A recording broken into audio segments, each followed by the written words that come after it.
Hi, welcome to Carwood. In this video I'm going to show you how to remove and refit a common rail injector on a Volkswagen Golf 1.6 TDI.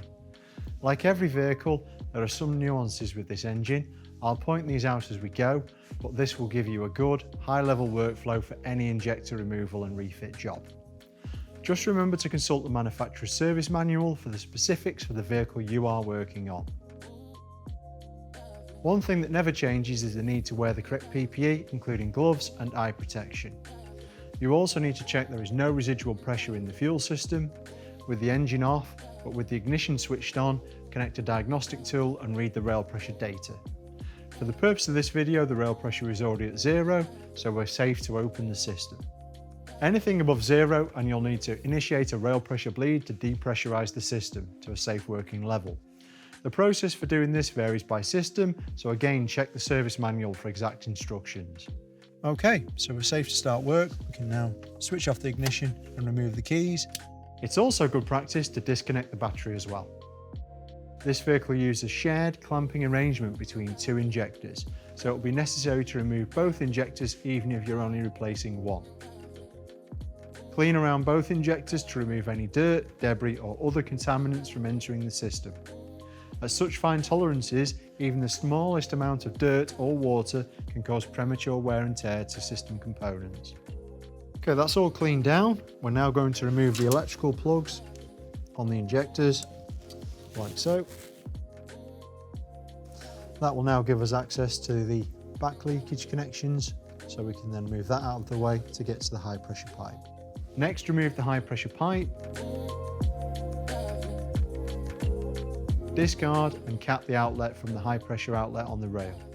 The pipe is single use, as a sealing cone is formed when torquing against the injector inlet. Failure to replace with new could result in either leakage or potential metal contamination. Neither are good, so it's not worth risking refitting the old one. Another tip, pay attention to the routing of the pipe for later. On some vehicles you may need to now disconnect the glow plug connector. On this one, they're well clear of where we're working. They're situated across the front here. Then remove the retaining bolt and discard. Once they've been torqued to their yield point and effectively stretched, they mustn't be reused. Carefully extract the clamp with both injectors from the cylinder head, taking care not to drop any debris into the cylinder. Depending on length of time they've been in the engine or why they've failed, the injector may be tight or seized. In this instance, use a slide hammer or dedicated injector removal tool to extract them. Just take care not to damage the cylinder head cover or other accessories whilst doing so. In this case, we were quite lucky, a little bit of manipulation, and we were able to free both injectors from the cylinder head. Once removed, clean the injector sealing face inside the cylinder head to remove any contamination and/or carbon that may be present. We're now going to install the replacement injector. This is an OE approved Carwood remanufactured unit, part number DFI A2C 692 604 0080. Before installing, check that it's the right part number for the vehicle you're working on. We can see the correction code on the electrical connector of this particular injector, and it's a 6-digit alphanumeric code. Once the injector is installed in the vehicle, you may not be able to read it easily, but just in case, the code is printed on the bag too. Note all replacement injectors require a sealing washer between the injector cap nut and the injector pocket within the cylinder head. So fit a new one to both the replacement injector and the second injector in the clamp. The washers come in different sizes and depths, so again make sure you fit the correct specification for the vehicle. Now remove the protection cap from the nozzle and place into the clamp, but only do this when you're ready to install to prevent the risk of any contamination. So I'll put both injectors into the clamp and we're going to lower those into the head like so, very carefully, taking care not to drop them. Then refit and torque tighten the retaining clamp to the manufacturer's recommended settings. Refit the electrical connector, the injector back leak connector, and a new high pressure pipe. Remember never to reuse the old one. Position the pipe and connect it. Before we tighten the high pressure pipe, it's best practice to bleed or prime the low pressure side. To do this, crank the engine and allow some of the fuel to bleed past the high pressure inlet.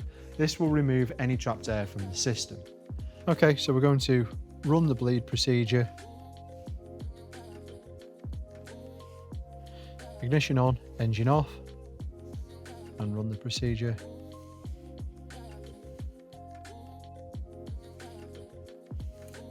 Just remember to make sure you fitted the electrical connector.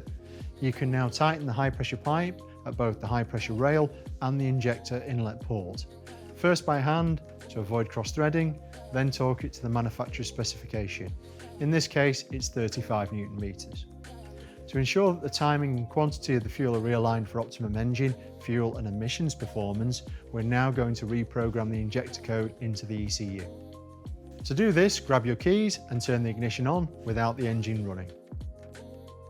So we're now going to connect to the engine ECU and code the injector. So we find our function, injector programming. We have a help file that explains where the coding is, but we've also, remember, got it on the sticker on the bag from Carwood. So we can run the procedure. And it's injector 1 that we're going to be changing. Do we want to write a new code? Yes, we do. Cylinder 1. New code is A75LJH. Now, if your diagnostic tool requires more than those 6 characters, put a trailing 0 at the end so you can go through the procedure. That's the coding programmed, and we can see the result here with the values we've just entered. The new injector is now aligned to the ECU and will know how to perform across the entire engine operating range. Some systems will also require you to perform an injector adaptation routine in order to teach the ECU ideal pilot injection for the engine. The Continental system on this vehicle does. If not, you can skip this next step.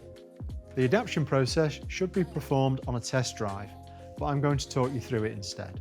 Before starting the adaptation, check there are no injector related fault codes in the ECU, then drive the vehicle until the engine coolant temperature reaches 80 degrees Celsius.